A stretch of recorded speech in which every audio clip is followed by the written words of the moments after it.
a reflection moment, like, what have you gathered from Teach Now? What have you Hmm. gathered maybe from me? What have you gathered from other teachers around you, people in your cohort? Like, what are some little nuggets that you're gonna kind of take from them Hmm. and kind of build on as you continue to, teach in the future? Okay.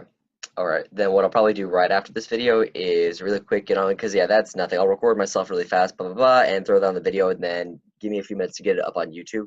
To do that, I think Okay. it'd be easier to take the entire video, put it up, and then delete the rest of the video, right? I don't think there's any other way to do it. I want to say if you go back into what's on your laptop, Yeah. like on your computer, and go ahead and kind of add that recording to it, Yeah. you can upload the new one and Yeah. just put new unit and delete the old one. Okay. You could just delete the old one and just send me the new link.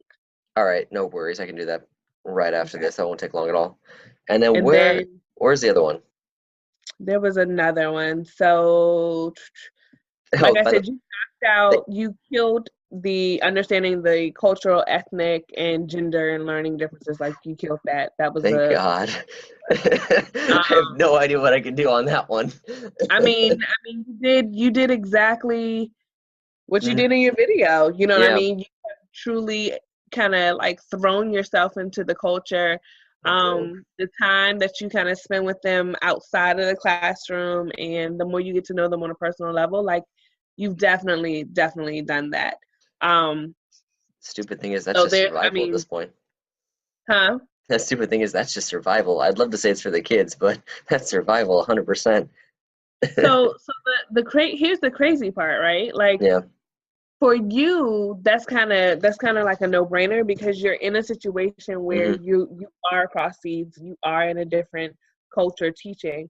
But for me, you know what I'm saying? Like, Yeah.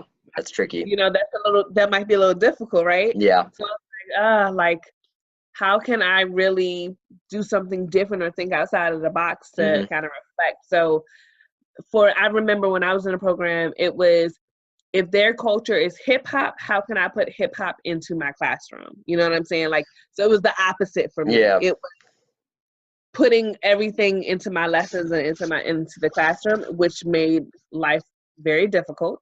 Hey, hey kids, let's listen to some Jay-Z. Exactly. And think about science as we do Hmm. it, Oh, right? jeez. Right, I had right, nothing on that one. Like the only right, thing is like, oh, Eminem's got like this really interesting rhythm cadence, but then that somehow sound lesson. right, I right, right. good luck with that. Yeah, no, that But was luckily. yeah, everything else is literally spot on. I'm just looking at over the rubric again.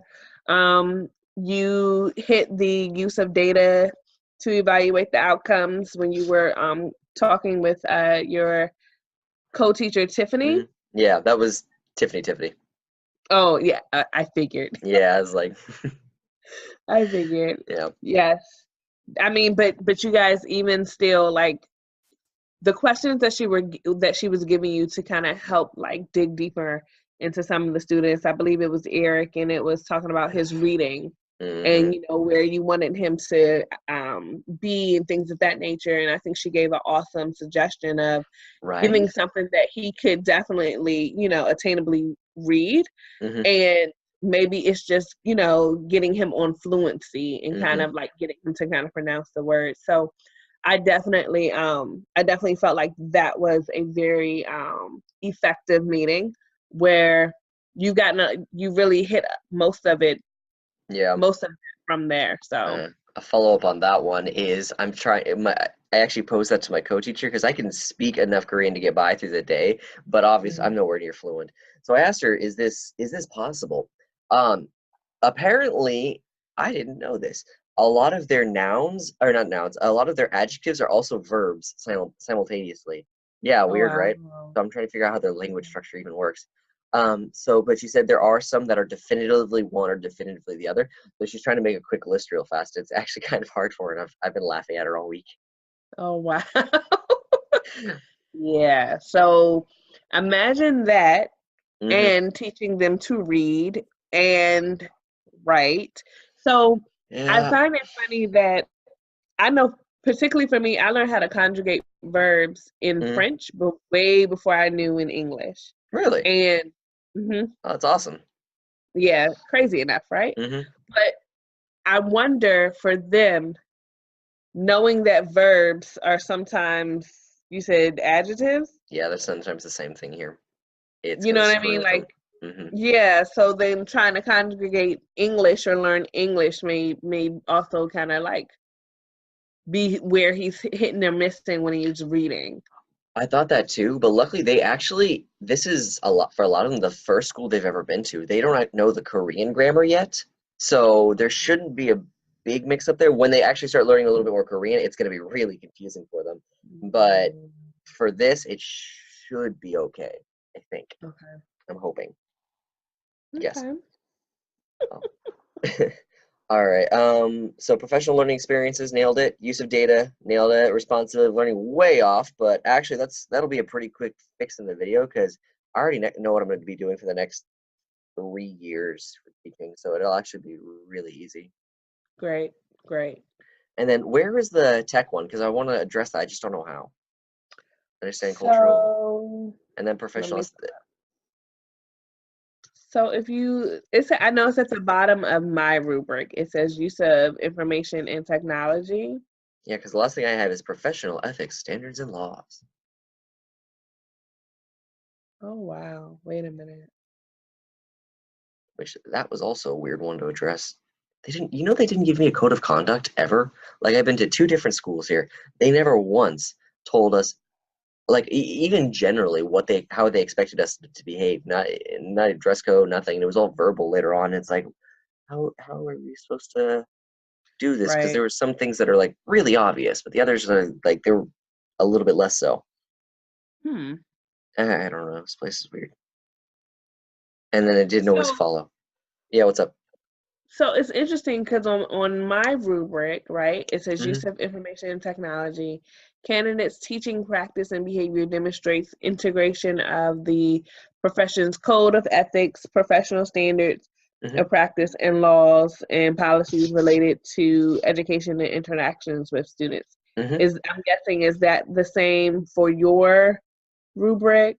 Yeah, can't teaching, practice, and behavior demonstrates integration of the professions code. Yeah, same thing. Okay, they just titled it something different. It doesn't say the use of information and technology. It says use. What?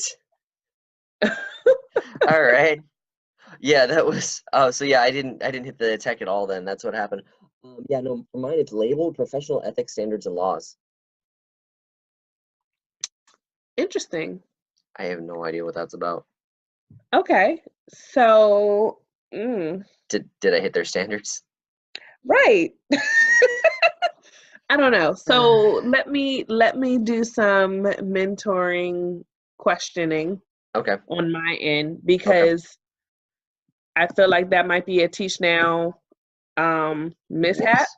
Okay. You know what I mean? Because on my Yeah. end it says it's about technology, but that's completely different than hitting the code of conduct. You know what I'm Yeah. saying? 100%. Yeah. Yeah.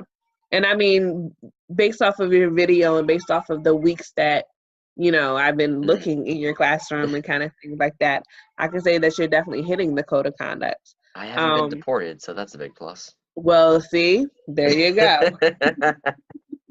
The other piece, though, even though they did not give you a code of conduct, I'm pretty sure when it just comes to some basics of Korean laws, like you're not stealing, like you're not teaching them to Mhm. kill, you're not, you know what I'm saying? Like you're dressed Yeah. appropriately, things of that nature.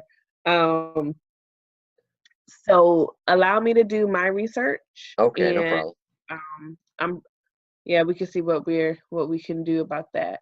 Okay. I will say I found it interesting that when in the video, Mhm. the trainer who's training you, Yeah. I could tell some of the techniques that you pulled from her within Yeah. your class, like the singing and your voice fluctuations. I was like, Mhm. oh, so like that's a trainer thing. Like that's kind of cool. That's kind of Yeah, cool. exactly. We all got trained the exact same way, like 2 years ago. Although I will say, I wish I had had her as a trainer. It would have made kind of our working relationship a little bit different. But I wish I had had her because personally, I think she was way better than the trainer I had. They were more interested in like fluency of material and not how we would deliver it. She was more interested in how we were delivering it and not so much on the material because the material itself is it's almost brain dead how easy it is. Got you. Yeah, Okay. so next time I'll try. Then along the way when we got here, she was really nice and gave us a few tips like, "Oh, have you tried this, this, this?" No, please tell me more. Got it. Okay.